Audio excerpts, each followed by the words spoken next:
Hi, my name is Cecile Johnson. I'm the CEO of African Development Plan, and I'm here today as part of Global City Unity's community outreach to keep you informed about issues that are affecting the Black community and the global Black community, and that requires to be unified on one accord so we can find solutions.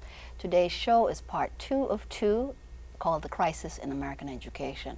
It will be, we want to welcome back Mr. Ron Barker, master teacher, and he had done a show where he had told us that he had done a comprehensive analysis on American educational systems, and he had concluded that American children hate school. Hate is a very strong word, but that's the word he used. And he said for good reason. So, and if things don't change, he said, drastically, American students will never be able to compete with the world's top educational systems like China, South Korea, and Finland. So today is part 2 of that series, and we want to welcome Mr. Barker back to our show. Thank you. Thank you. In part 1, Mr. Barker went over what his comprehensive analysis of the school system was. He explained that he found 2 gaps. One was between Black and white, and the other was between Americans versus others globally.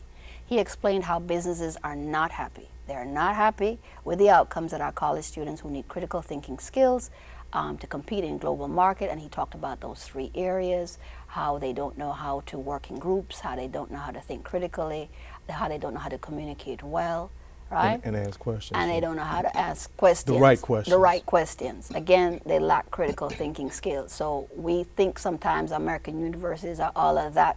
This is what businesses are saying, okay? So today's show, he also spoke about his analysis of the hands-on reading chain links, and he had dropped some fascinating data on how the different stages from cribs to career with the children were, and what they learned in different stages. And yes. He talked about 0 to 1 when they're in the lap, 0 to 2 when they're in the lap and you're reading to them, and how that was the most effective way of teaching them because they were hearing you, they were seeing you, and you were pointing out the words, and how between 3 and 5, that dropped off, and you know, then we drop them in 1st grade and we get in the book and say, hey, read, and we don't figure out, well, they didn't learn anything between 3 and 5, but right. Now we want them to pick up at there. So then he explained how that would tie into what happened at the 3rd and 4th grade when we were doing these standardized testings, and now we are testing them on things that we did not really give them the foundation on, and how important it is because every grade level builds on the other. So if the child is coming in way behind from kindergarten and 1st grade, and we never try to resolve that issue, then we can see now why we had these 8th grade achievement levels yes. of only 20% and all of that. So today, Mr. Barker, we want to go over, we have kind of summarized what you said before. Yes. And we want to focus on the high school dropout rates because I'm very concerned. Yeah. In the city of Chicago, we have a very wide gap between Black and white education in the state of Illinois. And in the city of Chicago, 79% of the 8th graders are not reading grade level proficient in reading. 80% are not grade level proficient in math.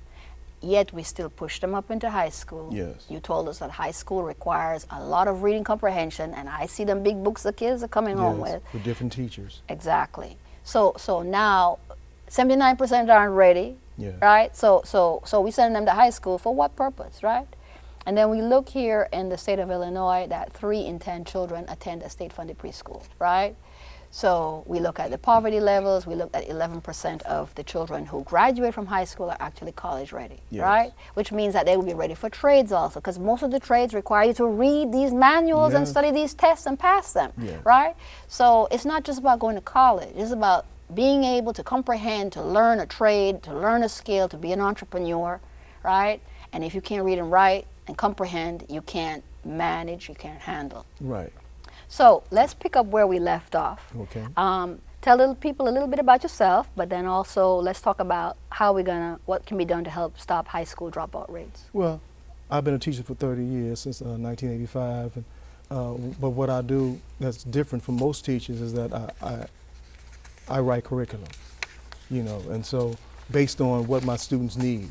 And so if a student needs something, a game or something in fractions, say, I come up with a game or a song or a puzzle, find out more about the kid in order to really show him that you can do this. Mm-hmm. And so that's the whole difference. And so when I read Tony Wagner's book, Global Achievement Gap, that really got me saying that, you know what, because I've always been good at math, that if I had time to study this, I can study and find out, because it looked like it was a systematic problem in our public education system.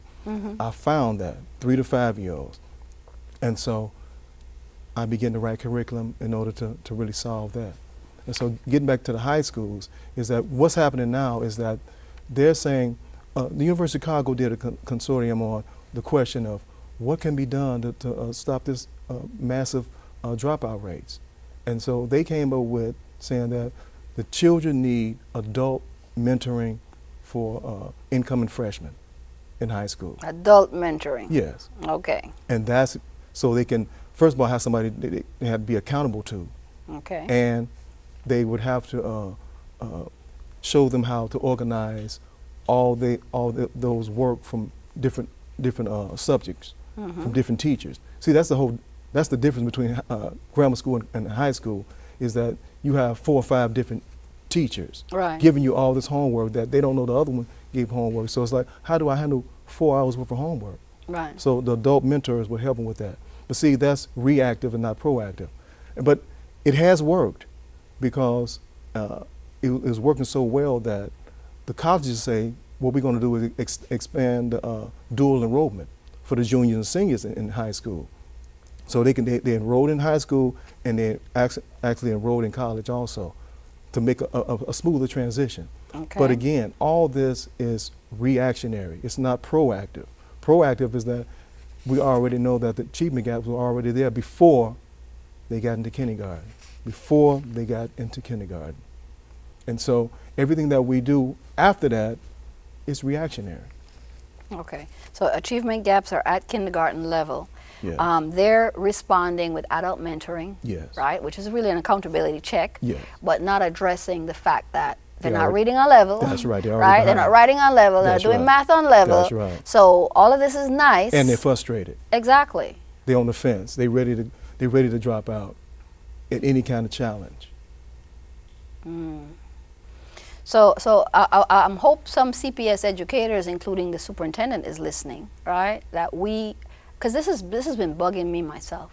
When I look at the 9th graders, when I Yes. talk to people in schools, and they've been telling me that they're coming in with 4th and 5th grade level Yes, reading, yes. right? And I'm looking at these books, and I've read some of these books, right? And I'm seeing that the children just don't get it, Yes. right? And so now you're talking about mentoring. They're always big on that, right? Always Yes. big on mentoring, Yes. right? But how many years we're going to do this and see that it don't work, right? So in Illinois, the graduation rates are 86% for all students. For Asians, it's 94%. White, 90%, Hispanic, 81%, and black, 77%. Yeah. But only 11% of all these CPS students are actually college ready, Yeah. right? Yeah. So I'm not impressed with these high school graduation rates, because if they can graduate from high school and can't go on to college do and do anything with it, Right. then that paper is something we can take and do Yeah. what with? Yes. Okay, I'm going to be polite here on the show. Yes. So, but this is crazy, Yes. okay? So tell me about what are the top educational countries doing, right? And why is it that we are an advanced industrial nation, right? And we can't get it up to now?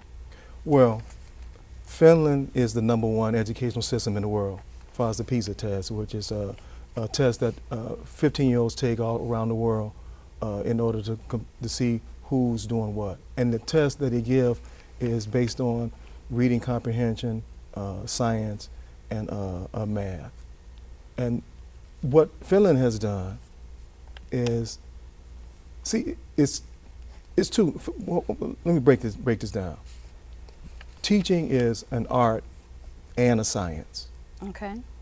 And so the science of it is that you can go to college, get into the educational department, take tests, learn about theory, learn about concepts and principles, take subject matter tests, get a certification that says that you are a certified teacher, but you have never taught anyone.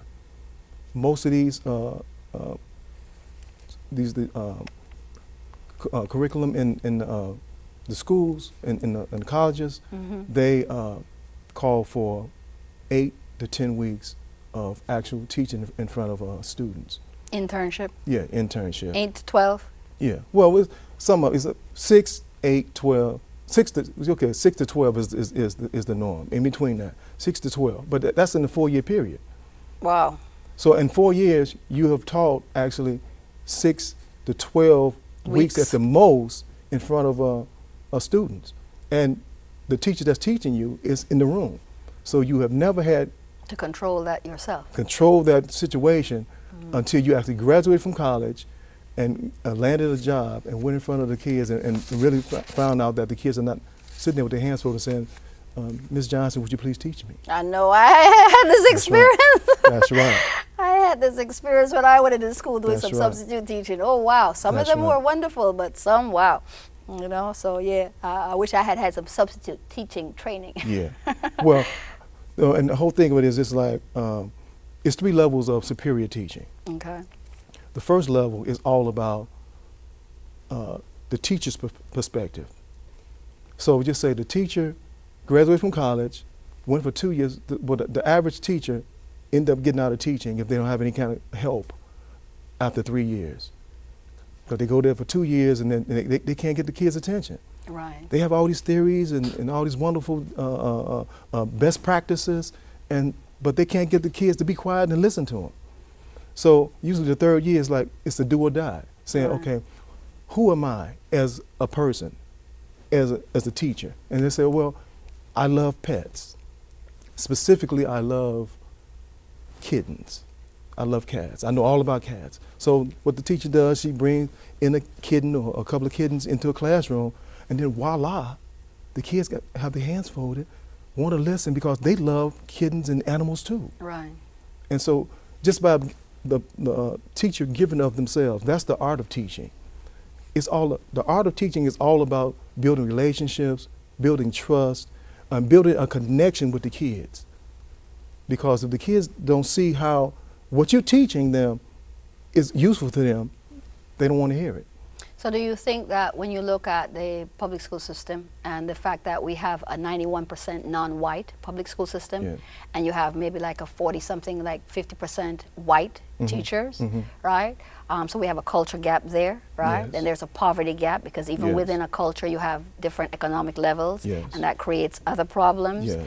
Do you think then that that also adds to this? I mean, it definitely could, but if a teacher knows what they're doing and makes learning fun, fun is universal. So, I mean, that's the whole thing is that, like you said, you need training. So give us some examples of what you would do. And you come into a classroom, they're totally wild, right? Right. And then how would you engage the children? Well, I've taught, I was a substitute teacher for a year and a half, and that's really the best training you can do. It's like you go into a classroom and see the whole thing is kids are smart.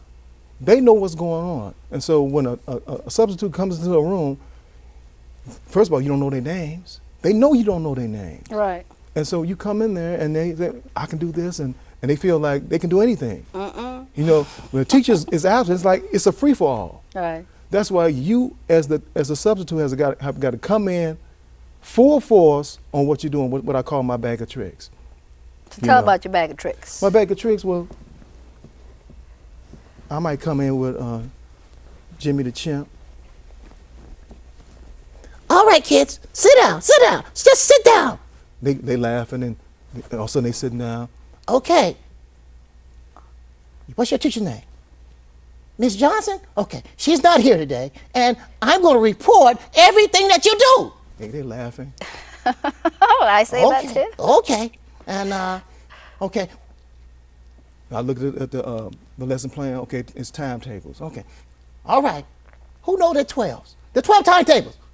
they raise their hand, and so we go through, and just making it fun, just making it fun, just making it fun, and so that's the whole thing is that I've taken over the situation versus coming in trying to find out what the teacher's trying to do, and as I'm looking down, somebody throwing a pencil and spitballs and this and that, and chaos going on. It's like, what the heck is going on? Yeah.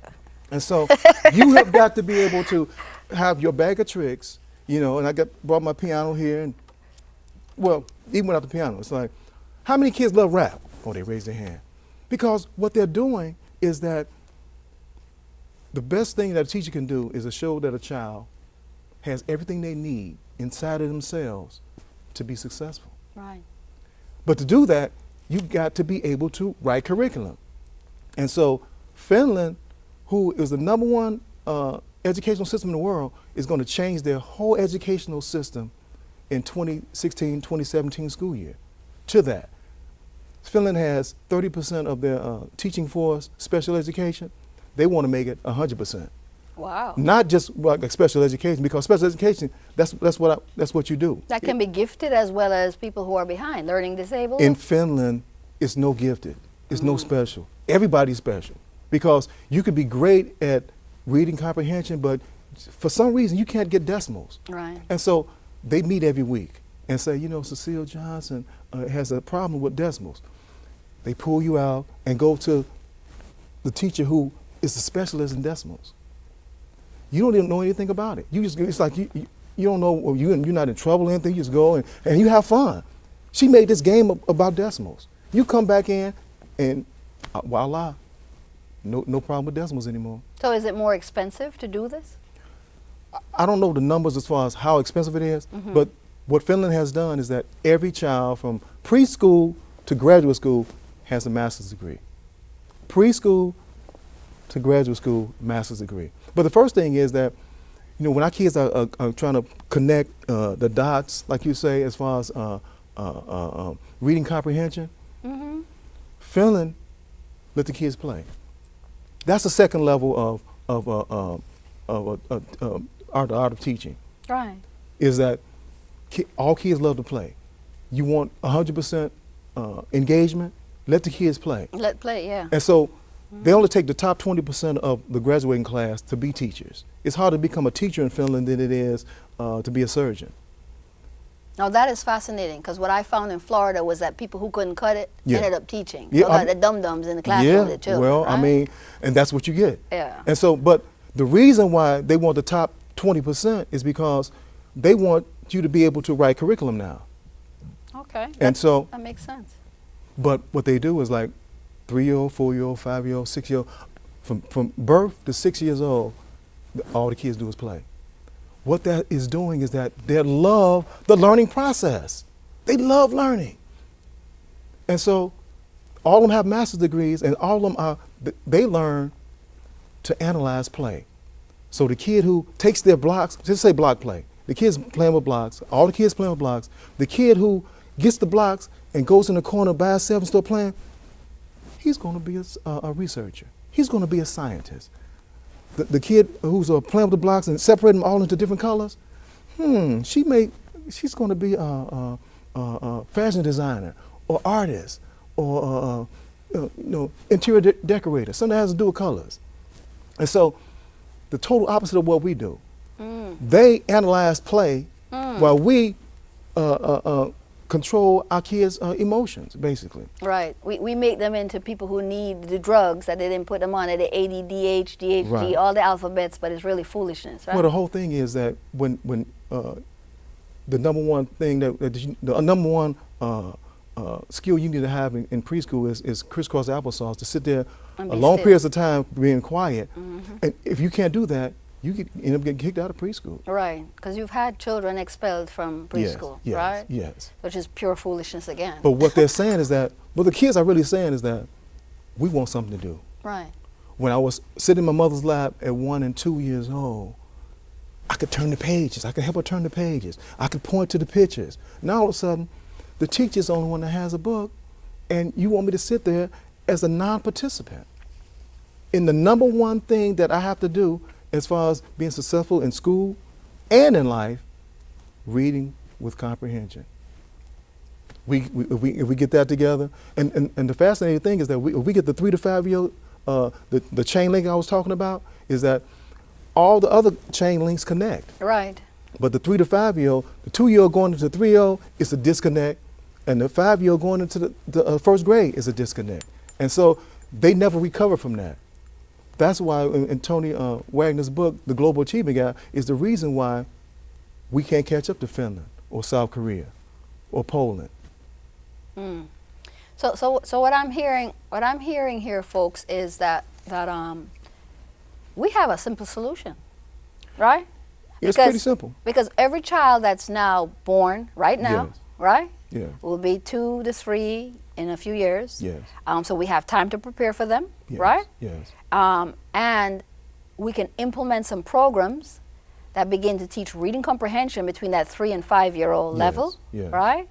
That will then stop the bleeding. Right. If every child has some reading comprehension from 3 to 5-year-old, I mean, Yes. we're going to end that Yes. coming into 1st grade totally unprepared. Yes. And this is not rocket science, okay? We need Mr. Barker to be part of the educational system. We need his work sponsored. We need his work out there, because this is not rocket science, and our children are being punished by ignorance, and the ignorance is coming from the people who are in charge. Well, Right? it's some things that we can do right now, though, too. Yeah, tell us about it. The 3 things that we can do right now is that when you read to your kid, point to the words. Let them know that you are reading words. You're not just making up stories. Right. 2, ask your children questions. You got to ask them questions, because you got to monitor comprehension, but you got to let them know that they have to be able to retell the story Right. in some form or fashion, especially when they take a standardized test. And then 3, make it fun. Make education and learning and reading with comprehension fun, because we should be making lifelong learners and not test takers. Right. It's just that simple. Now you see, folks, Mr. Barker got that has his little pet puppet that he uses, right? Hey, watch yourself. I have a name. I'm Jimmy the Chimp. Okay, you got Jimmy the Chimp, and, That's right. and Jimmy is his helpmate, right? Yes. Parents, you can do that. You can do that. Everybody likes to buy stuffed toys, etc., for their children. Yeah. You can create your own Jimmy or Jane or Mary or Jamal or Jamila. That's you know what I'm right. saying? Yeah. You could do that. And when I used to do fair housing, Okay. I created a whole curriculum for children. I did unfair housing. Hold it. See, go ahead. And I had puppets, right? Okay, and I yeah. used Clifford the Big Red Dog Ooh. and this other little dog to teach discrimination to children. There you go. Okay? And 5-year-olds when I used to go to the library and do this program, 5-year-olds were asking more questions than the older children. That's So right. you can get to children, folks, from Yeah. very, very little, Yeah, right? sure. So I think, how do you Jimmy, like my hair? I love your hair, Jimmy. Oh, thank you. I like your hair too. Thank you. Now, I see that you have brought a keyboard. Yes, I did. So show us what you do with that, too. Well, I have a daughter, or 2 daughters, and my daughter, when she was 2, she was on Oprah Winfrey. And I wrote a song called The Mother Goose Rap. And it went like,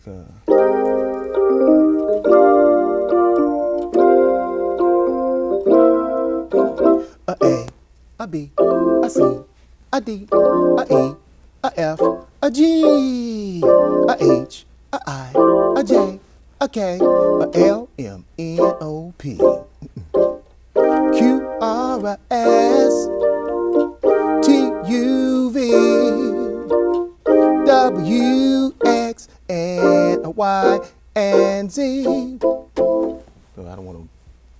No, but that's good. Yeah. You make it fun. Yeah, so she learned the song, you learn the lesson. It's pretty simple. Right. So you put curriculum into the lyrics, they learn the song, because our kids know all the lyrics on the radio. That's what gave me the idea. It's like, because it's all about motivation. It's all about connecting. The kids love music. Right. The kids love to learn the song, the lyrics to the music. Let's make it, put the timetables. Let's put phonics. I wrote a song to the 12 principles of the 7 principles of Kwanzaa, 9 planets from the sun, just on and on and on. Just add music or make a game out of it, and the kids love it. What kind of products do you have? Because my grandchildren would see me and they'd say, "We were listening to Mr. Barker, Ma, Right, Grandma," you know, and I was like, "Yeah." Well, So I mean, I have a book that I've written, a children's book, but I've been so focused on this 3 to 5-year-old, and so what I've done is I created a reading program that's not out yet. I need to get it funded, and I have a math program for 3 to 5-year-olds, because I realized that The 3 to 5-year-old is the key. Right. It's the first formalized education that they have.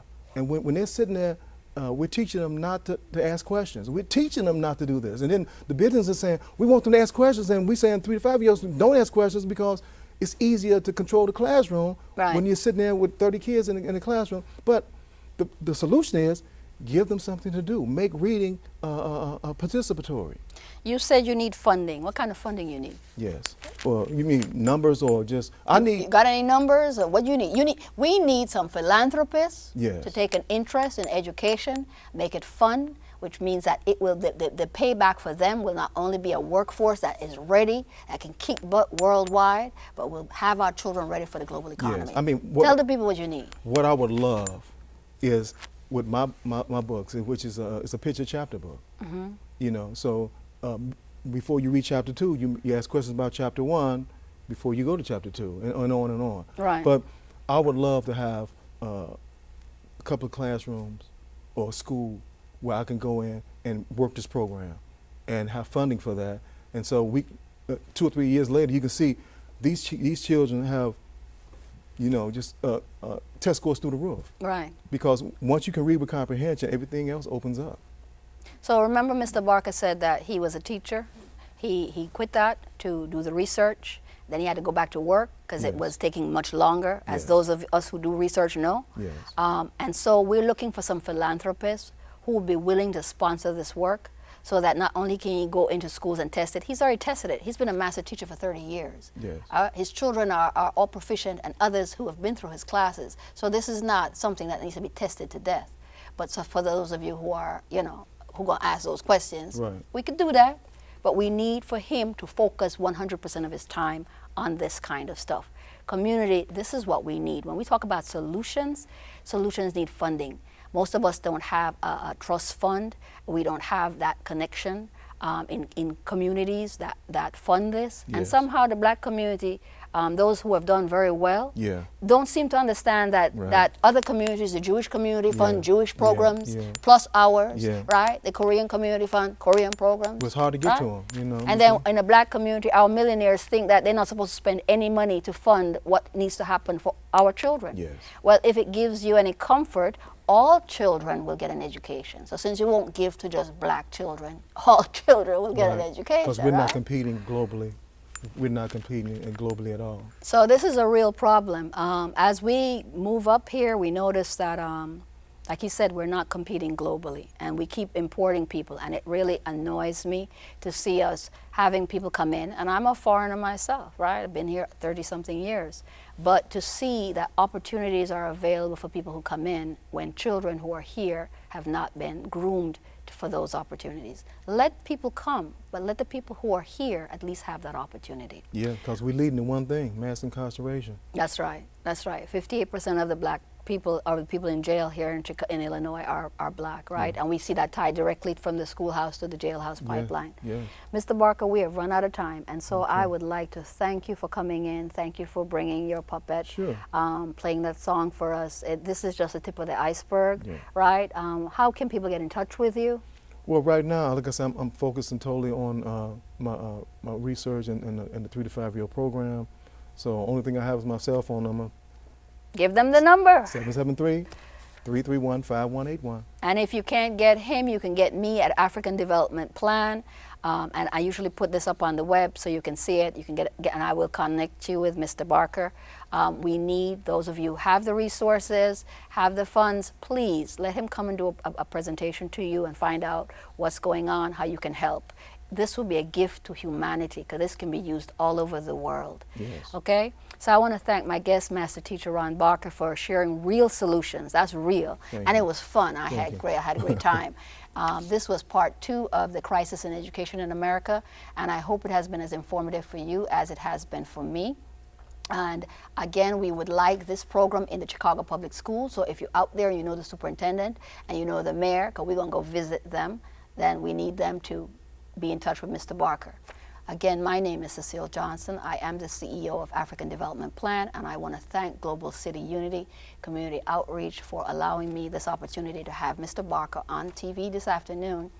to talk about these issues that are impacting our community. As you can see, we are part of solutions. If you're not part of the solution and you're part of the problem, we intend to be the solution. You can reach me at africandevelopmentplan@gmail.com, and you can check out my website, www.africandevelopmentplan. Thank you for your time.